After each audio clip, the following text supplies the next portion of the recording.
So this HOA president literally kicks down my cabin door right when I'm having a beer with the state's attorney general. She had just committed 6 felonies in front of the one person in America who could throw her ass in prison. I'm talking full on. Wood splintering, designer heels, clicking on broken glass, the whole 9 yards. This woman in her $1,000 blazer, reeking of that aggressive perfume that probably costs more than my truck payment, storms into my grandfather's cabin, screaming about violations in jurisdiction like she owns the place. Zero clue who she just barged in on. Zero clue she's live streaming her own arrest warrant to 3,000 followers. 6 months earlier, I thought Karen was just your typical power-drunk neighbor. Turns out she was running a $4 million embezzlement scheme, and I was about to accidentally burn her entire criminal empire to the ground. What would you do if some HOA psychopath invaded your private property during the most important meeting of your life? Drop a comment below and tell me where you're watching from. I guarantee half of you have dealt with these neighborhood dictators before. Let me back up and tell you how this whole nightmare started 0.6 months ago. Life was pretty damn good. My name is Marcus Henley. I'm 52. And after 30 years of crawling through muddy trenches, installing power grids across 3 counties, I'd finally earned my retirement. The crown jewel, my grandfather's fishing cabin on Clearwater Lake. 2 acres of pure heaven that old pop bought back in 1963 for $800. Can you believe that? $800 for lakefront property that's now worth more than most people's houses? This wasn't some fancy McMansion, mind you. We're talking hand-hewn logs, a stone fireplace that Pop built with his own calloused hands, and a screened porch that creaked in all the right places. I'd kept it completely off-grid by choice. Solar panels humming quietly on the roof, well water that tasted like childhood memories, and a septic system that actually worked better than most city setups. The morning mist rising off the lake each day reminded me why Pop chose this spot. He used to say, the land picks you, not the other way around. Smart man. Why so used to say, Marcus, when someone wants your land real bad? Find out why, because it's usually worth more than they're telling you. Then she showed up. Delilah Cromwell, though everyone just called her that HOA psycho, rolled into our peaceful lake community like a tornado in designer clothing. 58 years old, fresh from some California subdivision where apparently being neighborhood dictator was a full-time career. She drove this pearl-white Escalade with vanity plates that read Rule 1, I kid you not, or her HOA president badge on her blazer like it was a sheriff's star. The woman had one mission in life: transform our rustic lakefront into what she called an upscale resort community. But here's what I didn't know then. 3 elderly couples had already sold their cabins to interested buyers within 2 months of her arrival. Funny coincidence, right? First act of war came on a Tuesday morning. I'm sitting on Pop's porch drinking coffee and watching a pair of loons teach their babies to dive when I hear these sharp clicking sounds on my wooden dock, designer heels. At 7 a.m. on my private property, 10 minutes later, she's taping this official-looking notice to my screen door. Violation citation. Unsightly dock structure. Damaging community property values. Fine. $500. Compliance required within 72 hours, or daily penalties will accrue. I had to read it twice. A weathered dock, the same one Pop and I had reinforced together when I was 12. It's apparently an eyesore threatening the entire neighborhood's real estate market. Being a reasonable guy, I walked over to explain that. My property actually predates the HOA by about 40 years. You know what she said to me standing there in my own driveway, hands on her hips like she owned the place? Everyone on this lake answers to me, sweetie. Ask the Hendersons how well fighting. Me worked out for them. The Hendersons, my elderly neighbors, would mysteriously decided to downsize last month after living here for 23 years. The pieces weren't clicking yet, but something cold settled in my stomach. That's when she started her photography session. Circling my cabin like a real estate appraiser, snapping pictures of my solar panels, my vegetable garden, even my grandfather's hand-carved porch railings. The smell of her chemical air freshener wafting from that idling Escalade made me want to gag. By the end of the week, I had 3 more citations. Each one came with escalating fines. Each one made it crystal clear that Delilah Cromwell had declared, War on everything my family had built on this land. I figured I was dealing with your typical power-tripping neighbor.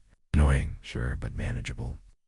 What I didn't know was that I just painted a target on my back in a game much bigger and more dangerous than petty HOA politics. Pop's words echoed in my head. Find out why they want your land. I was about to find out why, and it would change everything. Karen didn't waste time escalating to the big guns. 3 days after my compliance deadline passed, because, seriously, wasn't tearing down Pop's dock for some wannabe dictator, a certified letter arrived that made my coffee taste like ash. Cease and desist. Violation of community waterway regulations. The letterhead read Blackstone, Meyer, and Associates. Of those fancy law firms where the partners probably charge more per hour than I made in a month. The legal gibberish basically said my dock was illegally extending into community waterway, and I owed $3,000 in retroactive violation fees. Plus, they were threatening to slap a lien on my property if I didn't pay up within 10 days. My first instinct was panic. These people had lawyers. I had a toolbox and a bad attitude. But then I remembered something Pop always drummed into me during those long fishing afternoons. Marcus, when someone's trying to legal talk you out of your land, the real truth is always in the county records. Never trust what they tell you. Go find the actual papers. So, I drove down to the county courthouse, that musty basement where all the important stuff gets buried under decades of bureaucratic dust. The clerk, a sweet lady named Betty, remembered Pop from his fishing tournament days. It's helped me pull the original property surveys. I'd learned this trick from my union days. Always check the source documents before some suit tries to buffalo. You with fancy letterhead? What I found made my blood boil. My grandfather's lot didn't just go to the water's edge. It included 50 feet into the lake. The deed stamped and official from 1963 was crystal clear. That dock wasn't trespassing on community property. It was sitting smack dab in the middle of my lake. But here's the real kicker. The HOA wasn't established until 1998, 35 years after Pop bought his land. I remembered my old foreman always saying that older properties often have rights that newer developments can't touch. Something about grandfathered exemptions that trump any neighborhood association nonsense, armed with copies of everything. Marched back to my cabin feeling pretty damn proud of myself. That satisfaction lasted exactly until I tried to leave for groceries and found Karen's Escalade parked sideways across my driveway. Not beside it, not near it, directly blocking it, like she was conducting some kind of one-woman traffic stop. When I knocked on her window, she rolled it down just enough to speak through the gap. Marcus, I'm just reviewing the community parking regulations. This might take a while. The mechanical hum of her idling engine, mixed with that sickly sweet air freshener, created this surreal bubble of passive-aggressive insanity. Here I was, a grown man who'd built half the county's electrical infrastructure, being held hostage in my own driveway by a suburban soccer mom with a power complex. But Karen was just getting warmed up. Within a week, she'd organized something called the Lakeside Beautification Committee, which sounds nice until you realize it was basically a hit squad targeting anyone who didn't fit her country club vision. Suddenly, neighbors who'd waved at me for years were crossing the street to avoid eye contact. Her Facebook posts were masterpieces of passive, aggressive warfare concerned about eyesore properties affecting all our home values. Some people just don't care about the community #Lakeside strong #protect property values. The comment section turned into a feeding frenzy. People I'd known for decades were suddenly experts on property law, parroting Karen's talking points like she was some kind of real estate prophet. 3 of my neighbors actually apologized to me privately. Tom and Susan Martinez pulled me aside during my evening walk and confessed that Karen had strongly suggested they complain about my property or face their own citation blitz. Apparently, she'd already targeted old Mr. Peterson for having non-regulation window boxers and threatened the young couple with the baby over their unsightly playground equipment. She's got something on everyone, Tom whispered, glancing around like Karen might be hiding in the bushes with a camera. Her husband works up at the state capitol, connected, political stuff. That hit me like a cold slap. This wasn't just neighborhood drama anymore. This woman had reached beyond our little lake community. That night, I found orange spray paint covering my mailbox. bright aggressive strokes that spelled out comply or leave. My security camera, solar-powered and hidden behind a pine tree, caught everything, including Karen's license plate as she drove. Away at 2:30 a.m. when I called the sheriff's office the next morning, guess who showed up? Deputy Chad Cromwell, Karen's nephew. He took one look at the vandalism report, shrugged, and said, "Probably just kids. You know how they are." Now the rough texture of that spray paint under my fingers as I tried to scrub it off felt like sandpaper. Against my soul? Pop used to say, sometimes you need bigger guns for a bigger fight. Time to find some bigger guns.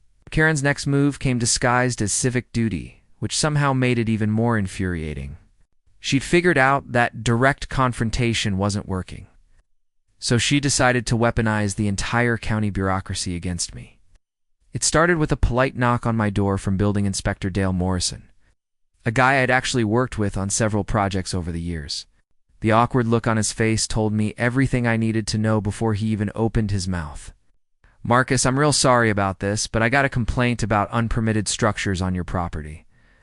You know, I have to follow up on these things." 3 hours later, Dale had crawled through every inch of my cabin with his clipboard and measuring tape. His conclusion: everything was not only up to code, but actually exceeded current safety standards. Pop might have been old school, but he'd built things to last. "Whoever filed this complaint," Dale muttered as he packed up his gear, "either doesn't know what they're talking about or they're just trying to waste everyone's time." The next day brought Environmental Officer Janet Bennett, investigating reports of my septic system contaminating the lake ecosystem. Again, perfectly functioning. "Better than most new installations," she admitted.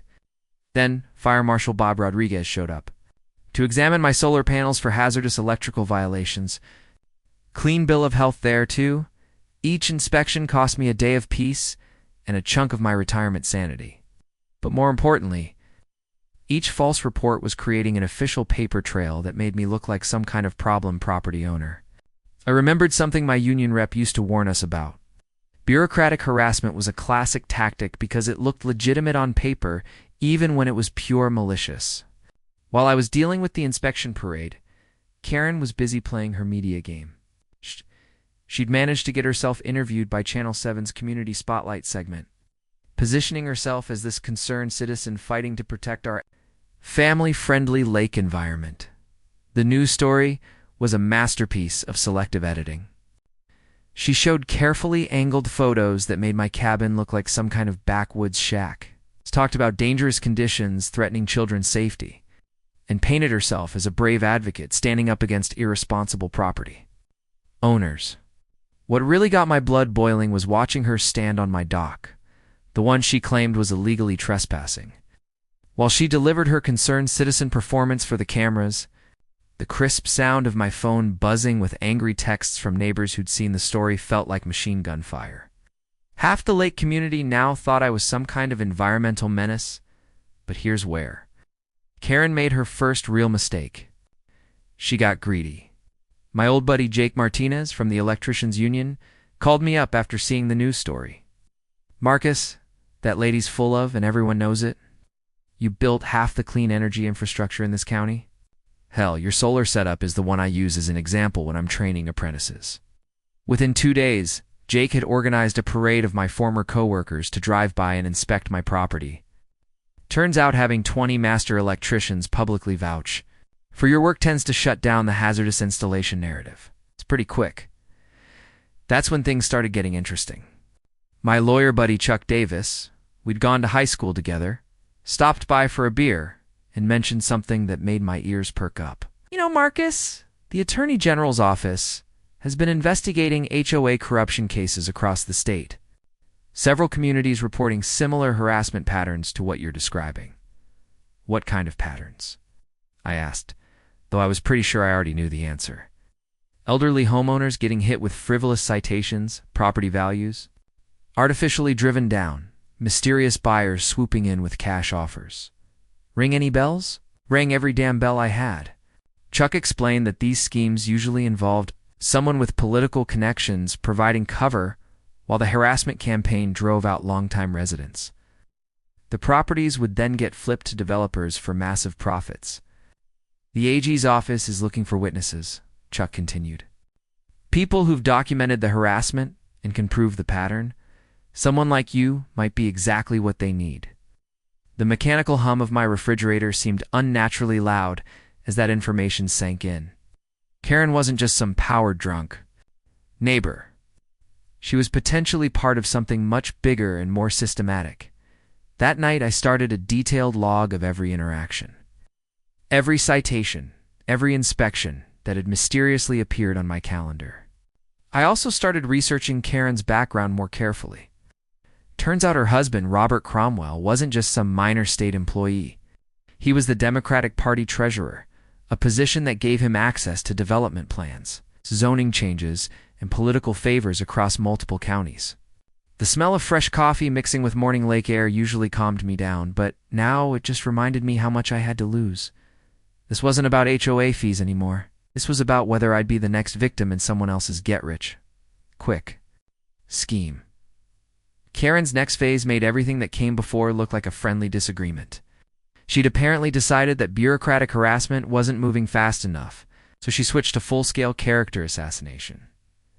It started with a Facebook post that made my stomach drop, urgent safety concerns about aggressive behavior from lakefront resident. Please keep your children away from the Eastern Shore area. We'll be filing for protective measures. #Lakeside Safety #Protect Our Kids. Aggressive behavior. The guy who helped organize the annual kids fishing derby for 15 years running. Within hours, that post had been shared 43 times. The comments section turned into a digital lynch mob of people who'd never even met me, all convinced I was some kind of dangerous lunatic based on Karen's carefully crafted victim narrative. I always thought something was off about that man. Heard he threatened an HOA board member. Thank God we have brave people like Delilah looking out for us. The really sick part? Half these comments came from profiles with generic stock photos. The kind of fake accounts that political operatives use to amplify their messaging. Karen wasn't just spreading lies. She was orchestrating a professional smear campaign. 2 days later, she filed for a restraining order. The petition, which became public record, painted me as an unstable individual, making verbal threats against community leaders, complete fabrication. But it didn't matter. The filing alone became proof that I was dangerous. Judge Patricia Harris, who actually knew my family from way back, took one look at Karen's evidence and dismissed the request for lack of credible documentation. But the damage was done. Now, there was an official court document with my name and the word threats on it. The emotional toll was starting to get to me. I'd sit on Pop's porch in the evenings, nursing a beer and questioning whether this fight was worth destroying the peaceful retirement I'd worked 30 years to earn. The weight of his leather recliner felt different now, less like comfort, more like the responsibility of carrying on a legacy that someone was systematically trying to erase. But just when I was starting to consider throwing in the towel, something beautiful happened. The community started fighting back. Judge Harris wasn't the only one who remembered my family. Retired Judge William Bill Carter, who used to fish with Pop back in the 70s, showed up at my door with a thermos of coffee and some unsolicited legal advice. Marcus, that woman's playing a game your grandfather would have seen right through. She's counting on you feeling isolated and overwhelmed. Don't give her that satisfaction. Bill explained that documented harassment campaigns like this usually indicated larger criminal activity. People don't go to this much trouble over petty neighborhood disputes. There's money involved here. Big money. The local VFW Post, where I'd been a member for 20 years, issued a statement calling Karen's accusations baseless attacks on a decorated community member. The Historical Society chimed in, highlighting my cabin's cultural significance. As one of the last original structures on the lake, even the environmental group that monitored lake water quality praised my sustainable living model. It felt like the entire decent part of our community was rallying around me. The bitter taste of stress was finally giving way to something that felt like hope. But Karen wasn't done, not even close. Her next move was diabolical in its simplicity. She somehow convinced the utility company to investigate irregularities in my electrical service. For 3 days, I had no power while they reviewed my solar grid. Connection for safety violations, Then came the false police reports. Suspicious activity at my cabin during broad daylight.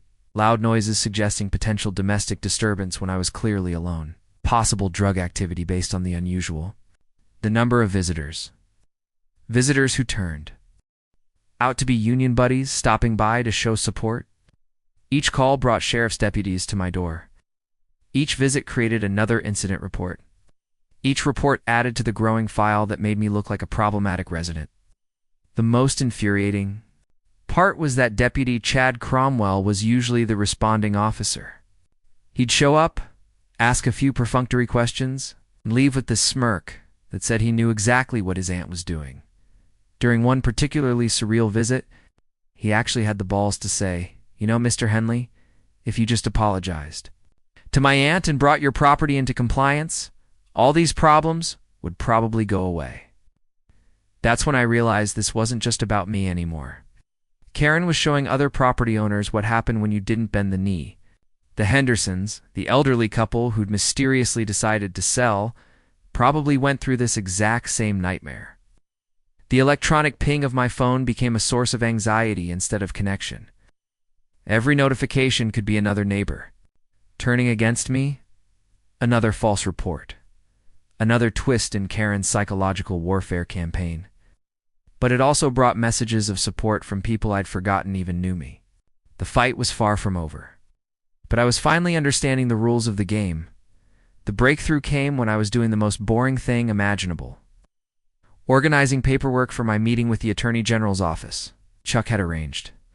The whole thing, explaining that they needed detailed documentation for their statewide HOA corruption investigation.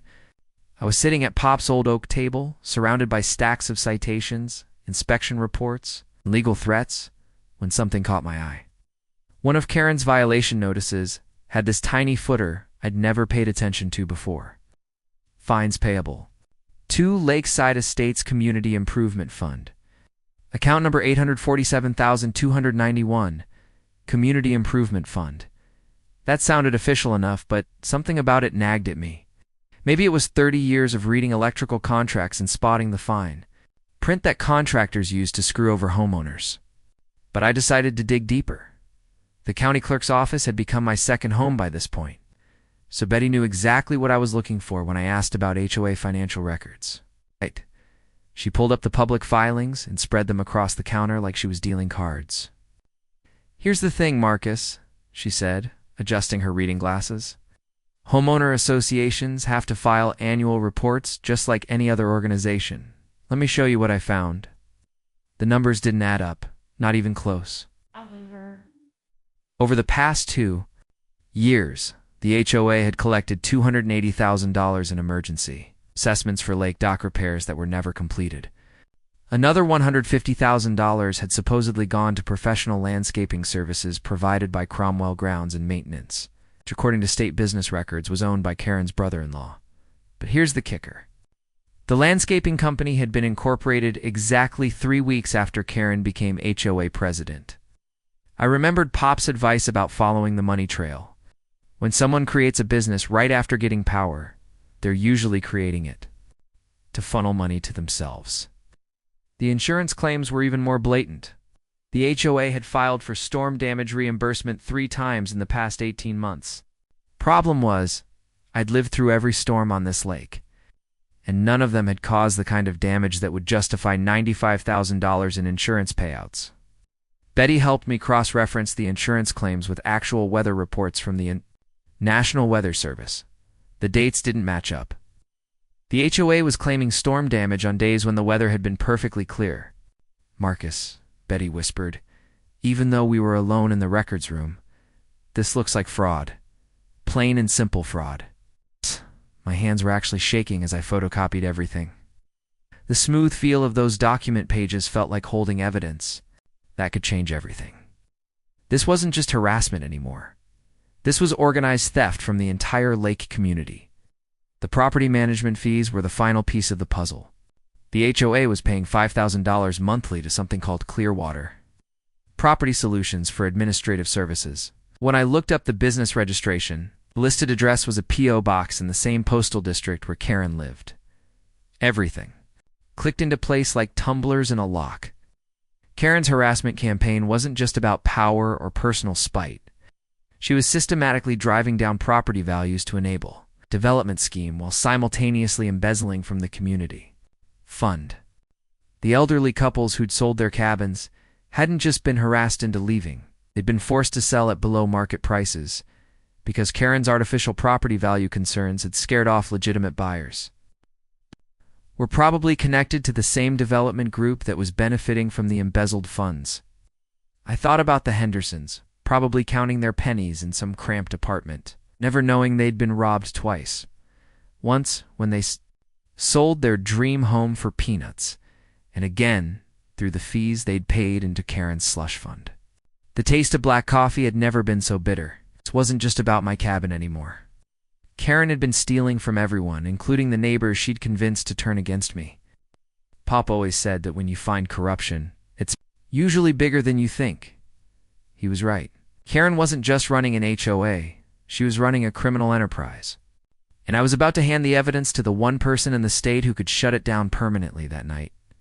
I transformed Pop's back bedroom into something that looked like a police investigation unit. Maps of the lake property spread across the walls, showing original boundaries versus current HOA claims. Timeline charts tracking Karen's harassment campaign alongside suspicious financial transactions. Photos, recordings, and documents organized by potential criminal charges. I felt like one of those TV detectives, except instead of hunting serial killers, I was hunting suburban embezzlers. The Attorney General's office had assigned 2 prosecutors to my case, Sarah Mitchell and David Bennett, who arrived the next morning looking like they meant business. Sarah was this sharp-eyed woman in her 40s who reminded me of the safety inspectors who used to keep us honest on job sites. David was younger, maybe early 30s, but he had this quiet intensity that suggested he'd already sent plenty of white-collar criminals to prison. "Mr. Henley," Sarah said, spreading the financial documents across Pop's dining table. "What you've uncovered here goes way beyond simple HOA harassment. This is systematic fraud that could impact dozens of families." Out. David pulled out a tablet and started connecting dots I hadn't even seen. "We've been investigating similar schemes in 4 other counties. The pattern is always the same.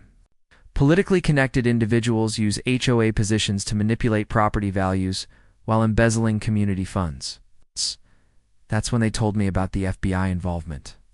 Agent Rebecca Torres from the White Collar Crime Unit had been tracking development fraud across the region. Apparently my documentation was the missing piece that could tie together multiple ongoing investigations. The beauty of financial crimes, which Agent Torres explained during our video call, is that everything leaves a paper trail. Your HOA records show classic money laundering, fake invoices, shell companies, insurance fraud. But we need more than just documents. We need witnesses and recorded evidence of ongoing criminal activity. Chuck, my lawyer buddy, had been working behind the scenes too. He'd connected with 17 other lakefront families who'd experienced similar harassment. When we gathered them at the VFW hall, their stories painted a picture that made my blood boil. The Thompsons had paid $8,000 in bogus violation fines before selling their cabin for 30% below market value. The Garcias had been hit with emergency assessments totaling $12,000 for lake improvements that never materialized.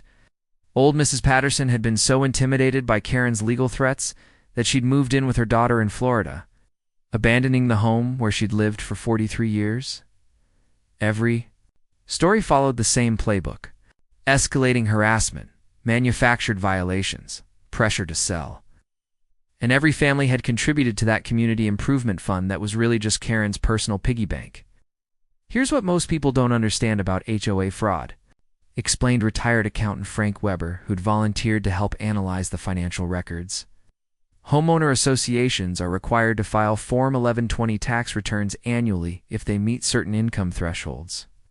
Legitimate organizations file religiously. Corrupt ones usually don't because honest accounting would expose their theft. Frank had discovered that our HOA hadn't filed proper tax returns in over 2 years despite collecting hundreds of thousands in fees and assessments. That single fact could trigger federal tax evasion charges on top of everything else. The technical Strategy session felt like planning a military operation. We had financial evidence, witness testimony, recorded harassment, and documented fraud. But Agent Torres wanted something bigger. She wanted to catch Karen in the act of actively committing crimes. The best way to build an airtight case, she explained, is to create a situation where the suspect's criminal behavior is captured by law enforcement in real time. We need her to incriminate herself on camera. That's when Chuck suggested the perfect setup. The Attorney General has been looking for an opportunity to announce new HOA reform legislation. What if she held that announcement at Marcus's cabin? Symbolically perfect. Protecting homeowner rights in the exact location where those rights were violated. Sarah's eyes lit up. And if Karen's pattern holds, she'll absolutely try to disrupt. Any suspicious activity at Marcus's property or need to control the situation will override her common sense. We spent the next week preparing for what Agent Torres called a controlled confrontation scenario. Professional recording equipment. Hidden throughout my cabin, undercover officers positioned around the lake, multiple law enforcement agencies coordinated for rapid response. The community coalition had grown too. Local media was alerted to potential breaking news. Social media campaigns were ready to counter any false narratives Karen might try to spin. Support networks were activated for the post-confrontation period. My old union training kicked in. When you're planning a complex job, you prepare for every possible scenario and always have backup systems. We had backup plans for the backup plans. The trap was set. Karen's pattern of behavior was so predictable that we could practically script. Her next move, all we had to do was wait for her to kick down the door. Literally, Karen must have sensed the walls closing in because her behavior went from calculated harassment to full-blown sabotage. It was like watching a cornered animal lash out in every direction, getting more dangerous as her options disappeared. The first sign was my solar panels mysteriously malfunctioning on a Tuesday morning. I'd wake up to dead batteries and error, codes flashing on the inverter display. When my electrician buddy Jake came out to investigate, he found clear evidence of tampering. Wire connections loosened just enough to disrupt the system without causing obvious damage. "Marcus, this is professional-level sabotage," Jake said, photographing the evidence with his phone. "Whoever did this knows electrical systems. They wanted to cause problems without leaving obvious fingerprints, but Jake was smarter than Karen gave him credit for. He'd installed a hidden security camera near the electrical panel after the first incident. 2 nights later, we caught her. Red-handed, creeping around my property at 3 a.m. with a screwdriver and wire cutters. The footage was crystal clear. Kieran Cromwell, HOA president, an upstanding community member, vandalizing private property under cover of darkness. The acrid smell of her cigarette smoke lingered in the morning air, mixing with the pine scent. That usually made me feel peaceful. Next came my boat dock. I'd gone into town for groceries and returned to find my boat drifting halfway across the lake. The heavy-duty chains I'd used to secure it had been cut with bolt cutters. Clean, deliberate cuts that left metal shavings scattered across the dock planks. That boat had been Pop's pride and joy. It's a 1978 base boat that still ran like a dream. Finding it bumping against the opposite shore, its hull scratched from the rocks felt like someone had desecrated his grave. But Karen's biggest mistake was going after my septic system. I'd just passed a county inspection with flying colors, but suddenly my perfectly functioning system started backing up. The smell was horrific. That combination of sewage and chemical additives that made your eyes water from 50 feet away. When the emergency septic service arrived, they found industrial-grade drain cleaner had been poured down my system, killing all the beneficial bacteria and creating a toxic mess. "This is deliberate sabotage," the technician explained, holding up soil samples that showed chemical contamination. "Someone pumped commercial-grade acids into your system. This stuff costs serious money and requires specialized knowledge to use." The repair bill was $3,200, but more importantly, the chemical analysis provided forensic evidence that this wasn't random vandalism. It was calculated destruction requiring insider knowledge of septic systems. While I was dealing with sewage backup, Karen was orchestrating her media blitz. Anonymous accounts flooded social media with posts about my ongoing property violations and deteriorating conditions threatening neighborhood safety.